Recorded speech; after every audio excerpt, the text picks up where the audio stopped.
Nesse vídeo, nós vamos falar sobre um jogador que está retornando aos gramados, nós vamos falar sobre uma possível saída, vamos tentar passar um pente fino sobre as últimas notícias do Palmeiras, gramado sendo trocado, o Neymar alfinetando o Palmeiras e um patrocínio novo à Sociedade Esportiva Palmeiras no calção do Verdão. Então, sejam muito bem-vindos a mais um vídeo aqui no canal do YouTube Verdão MVVC. Vocês estão assistindo a resenha MVVC, onde a gente tenta aí sempre deixar você o mais antenado possível. Deixa o like, que é muito importante, se inscreva no canal, participe sempre com a gente nas nossas resenhas, nas nossas lives. Eu tento sempre fazer um vídeo pela manhã, um na tarde, e eu sempre complemento com uma live na parte da noite, onde você é o mais ouvido. A gente tenta ouvir o que você tem para nos falar na voz do torcedor. Manda áudio, não cobramos nada, a gente não quer o dinheiro de vocês. Se vocês derem super chat, vai ser muito bem-vindo. O importante para nós é o like. Sapeca no like, se inscreva no canal e também hype o nosso vídeo, que é muito importante. A única coisa que a gente pede aqui é isso aqui, ó, a campanha que a gente está fazendo. Estamos indo para a quinta cadeira de rodas, graças a Deus. Essa daqui é para um inscrito aqui do canal, então é importante que vocês nos ajudem para que a gente possa conseguir atingir essa cadeira de rodas o mais rápido possível. E a única coisa que eu vou terminar aqui, o meu merchan, é sobre o nosso patrocínio. Nós temos patrocínio que está nos ajudando a comprar a cadeira de rodas.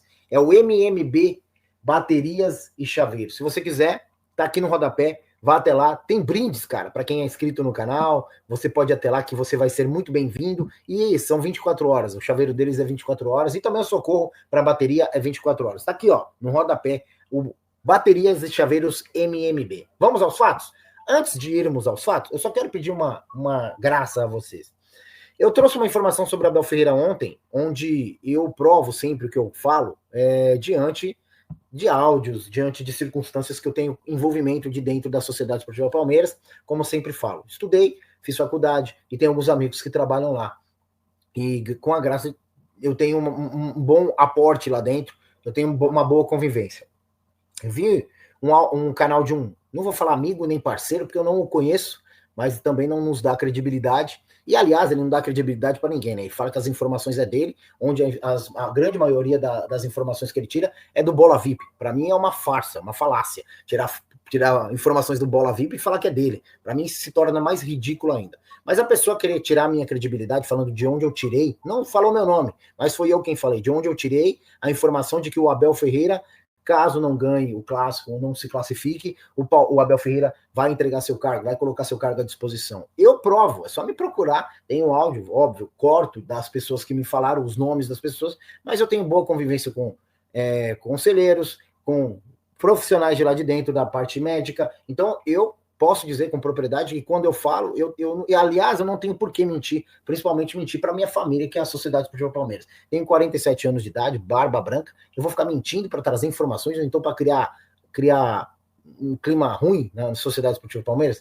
Esse não é o meu perfil, nunca foi e nunca será trazer fake news. Ao contrário desse canal, que fala um monte de coisas da Bola VIP que não dá para acreditar, inclusive fala de Nicola também. Então, como que a gente vai acreditar num canal que fala de Nicola? Não dá, né? Eu tento sempre trabalhar com a verdade, e se for e eu tiver informação, vou continuar dando sim, porque esse é o meu perfil, e doa quem doer, e quem não gosta, cara, um abraço, tamo junto, e seja feliz em outro segmento, outro canal. Mas falar de mim, então fale com propriedade. Então me procure, porque eu tenho coisas absurdamente enormes e fidedignas para falar de mim mesmo, tá bom? Pode me procurar, seja homem, e a gente troca ideia da melhor forma possível. Então vamos aos fatos, vamos falar sobre o Neymar, que é outro falastrão, assim como, né, que vem reclamar e criticar o gramado do Palmeiras. Aliás, ele não tira o Palmeiras da boca, né? Neymar critica o estádio do Palmeiras após vitória do Santos no Morumbi.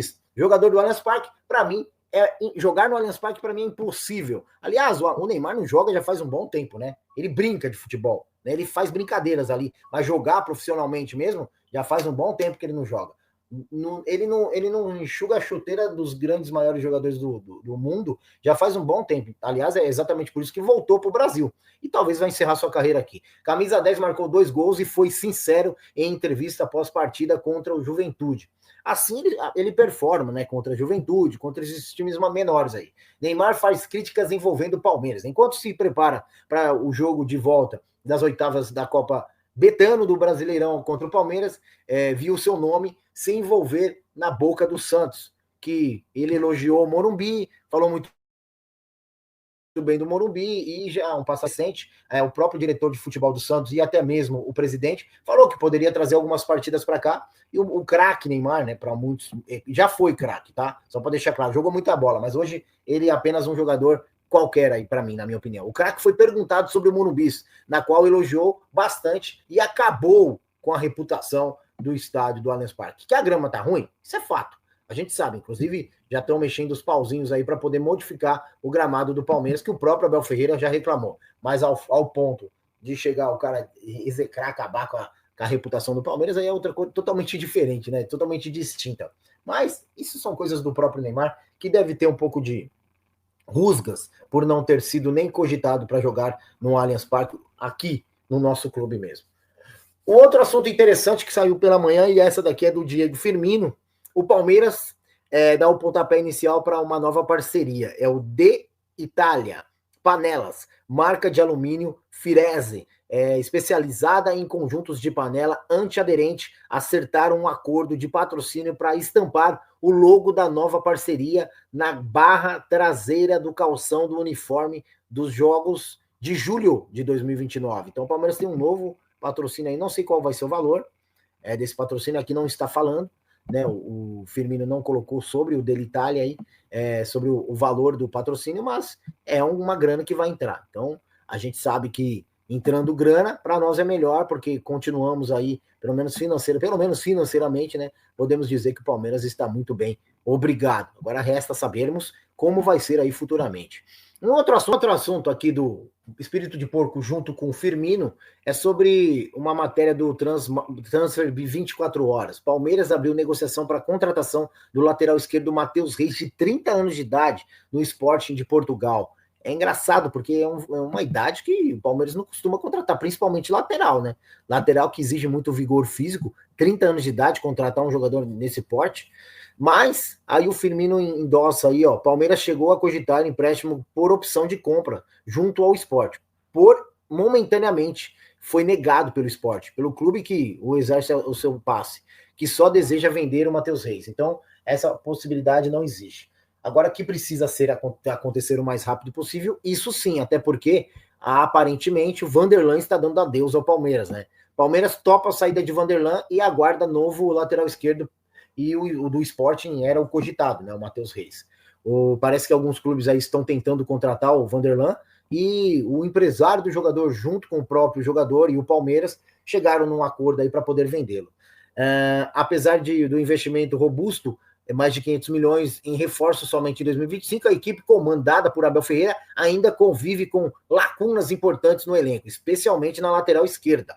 A gente sabe que, acho que agora, por ter contratado, né, nem vou falar mais sobre o novo contratado, porque todos já falaram e não há necessidade, mas todos sabem que o Palmeiras está muito carente na lateral esquerda, porque o Vanderlan não dá conta do recado. E também nós temos o Piquerez, que também não dá para jogar todos os jogos. A atuação apagada do Vanderlan, um dos destaques negativos da partida contra o time baiano em Salvador, e contribuiu para reforçar a insatisfação da comissão técnica no setor. O jovem de 22 anos, revelado pela base alviverde, não tem conseguido corresponder às expectativas. E com isso, seu futuro no clube começa a ser repensado. Segundo algumas apurações, o Palmeiras já não descarta a negociação do jogador. Se antes recusava sondagens do clubes europeus pelo atleta, agora a diretoria espera alguma informação de querer contratar o jogador para poder vendê-lo. Eu acredito, cara, que vai vir, com certeza, algum clube aí menor aí possa tentar contratar o Vanderlan, até porque já tentou, né, no passado recente. Então, eu não duvido da possível venda do Vanderlan, e eu espero que venda e não perca esse time, né? Porque o Palmeiras costuma sempre perder o time para vender jogador, que isso para mim é um erro enorme, erro grotesco, né? Palmeiras, infelizmente, ele se esbarra aí em querer manter o jogador até o último para poder, infelizmente, a gente não conseguir vendê-lo depois. Foi assim com vários. E tem algumas outras notícias que o Zinho que declara que o Corinthians vai eliminar o Palmeiras na Copa do Brasil, que para mim ele está falando porque está vendo como que está o clima no Palmeiras, inclusive no áudio que eu falei no início do vídeo, e o áudio está falando sobre o clima tenso que está dentro da Sociedade Esportiva Palmeiras, tá? Não posso revelar o áudio, infelizmente, mas que realmente as coisas não estão boas lá, não estão. Sobre um retorno, né, que é o do Bruno Rodrigues, vive contagem regressiva para voltar aos gramados do Palmeiras. Às vezes a gente até esquece que esse cara tá no clube, né? O atacante atuou apenas 2 vezes desde que chegou ao Palmeiras. Mudança da derrota no departamento médico do Palmeiras. O Palmeiras redesenhou o planejamento para o retorno do Bruno Henrique aos gramados. O atacante contratado em 2024 disputou apenas 2 jogos pelo Verdão antes de se lesionar gravemente. Apesar de uma expectativa inicial de retorno ainda na primeira metade de agosto, o clube optou por não estender o seu retorno. E agora parece que já tem uma nova data aí, né? O cara aparentemente já está 100%. Segundo a apuração do nosso palestra, a decisão foi tomada em conjunto entre o Núcleo de Saúde e Performance e a comissão técnica. A ideia é que o camisa 11 volte apenas quando estiver 100%. Ele está muito próximo de 100%, na verdade. Evitando novos contratempos, com isso, a previsão mais recente é que ele seja relacionado apenas na segunda quinzena deste mês. Então vai demorar um pouquinho ainda, né? A série de lesões preocupa a comissão técnica e também o departamento médico. Muitos jogadores estão sendo lesionados, né? E muitos estão deixando, né, um pouco nas costas do infelizmente, aquele profissional que nos deixou recentemente, que era o chefe da comissão, né, de Núcleo de Saúde e Performance, e depois de lá para cá parece que o Palmeiras perdeu o plumo aí, né, degringolou aí, relacionado a algumas lesões. Infelizmente eles nos deixou por uma doença muito triste, né, mas parece que as coisas não estão boas, né. Agora eu espero que daqui para frente as coisas melhorem, porque muitos jogadores estão se lesionando, até alguns dão até a possível o gramado do Palmeiras por não estar muito fofo, por não estar com a medida certa, enfim, cada um fala alguma coisa, mas a gente não sabe a real situação do que realmente está acontecendo com os jogadores. O Felipe Anderson é um deles, né, que a gente fica muito na incógnita em sabermos o que é verdade. Falando um pouquinho rapidinho sobre o Daronco, cara, que muita gente está reclamando aí do Daronco, acho sim que ele tem um histórico muito nebuloso relacionado a apito, quando se trata de Palmeiras, e eu fico muito preocupado que nas últimas eliminações ele estava presente do Palmeiras. Porém, entretanto, todavia, a gente também não pode jogar nas costas apenas do árbitro, porque isso se torna um amuleto. Se torna umas costas para o Abel Ferreira tentar se justificar. E não acho legal. Eu acho que o Palmeiras tem que jogar bola, até porque nas últimas eliminações lá de trás também, Libertadores, Copa do Brasil, entre outras eliminações, o Daronco não foi o que apitou. Então a gente não pode ficar se escondendo atrás de Daronco, temos que jogar bola dentro de campo. A muleta Daronco não pode existir. Tem que ser jogado bola dentro de campo. Se precisar fazer 2 gols, temos que fazer. Se precisar fazer 3 gols, temos que fazer. E parar de arrumar justificativas. Esta é a grande verdade. Para mim, o Palmeiras se tornou um berço de justificativas, onde cada hora é uma justificativa. É a Daronco, é a arbitragem, é isso, é aquilo. E o futebol mesmo está pouco sendo discutido, que para mim é o principal. O Palmeiras vem caindo de produção e não é o Daronco que treina o Palmeiras. É o Abel Ferreira. E não é o Daronco que é o presidente do Palmeiras. É a Leila Pereira. E não é o Daronco que é o diretor de futebol do Palmeiras. É o Anderson Barros. E não é o Daronco que joga a bola. São os jogadores. Então tem que entrar com vontade, com alma, com determinação e parar de esquecer de ficar arrumando desculpinhas, que para mim é grandes desculpas. Não podemos ser prejudicados. Isso para mim é uma tristeza, mas num clube onde nós temos uma presidente que manda fax, ao invés de literalmente chegar presente e dar sua cara a tapa quando se trata de reclamação, porque talvez nem tenha sido ela que redigiu aquele texto para mandar para a CBF. Qual é a credibilidade que nós temos diante de uma presidente dessa? Então não adianta arrumar justificativas. Temos que cobrar realmente o dono dos porcos. O dono dos porcos nesse exato momento é Leila Pereira / Anderson Barros, que sequer aparece na foto. Valeu, um abraço a todos. Comenta e deixa o like e se inscreva no canal. Tamo junto.